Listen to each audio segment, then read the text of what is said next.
The city was buzzing as always, people rushing about their day without stopping to notice the world around them.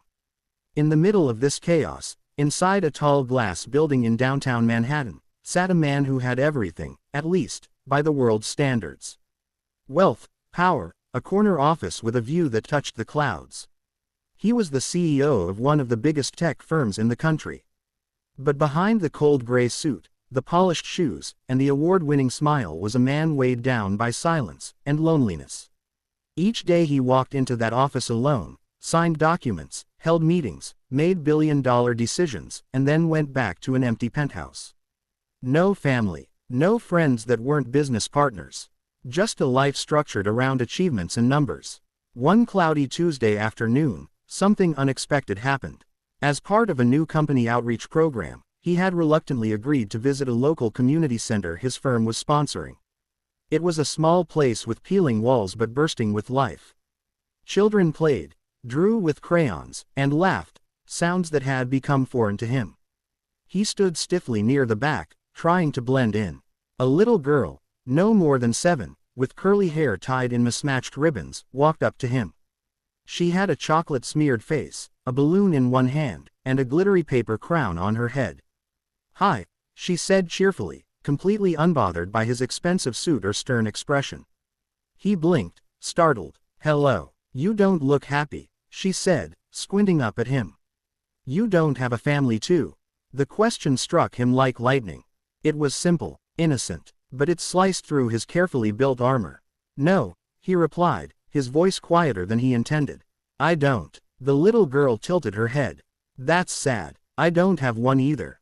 But it's my birthday today."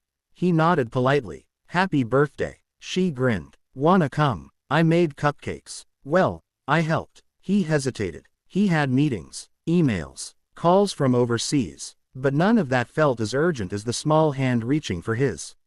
That afternoon, something shifted. He found himself sitting at a tiny table meant for kids, surrounded by crayons, paper hats, and off-key singing.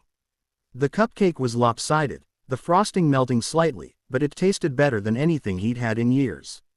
The girl, her name was Mia, laughed at her own jokes and made him wear a party hat.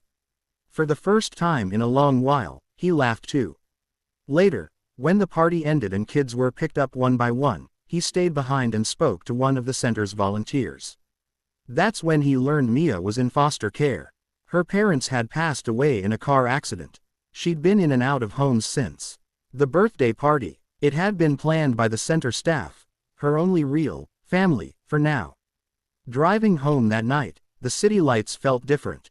Softer, less lonely. Days passed, but Mia stayed on his mind. He visited the center again. Then again. Each time, Mia would come running, and each time, he felt a little more alive. He began volunteering, helping with math homework, sponsoring more activities, talking to other kids. His board of directors was confused.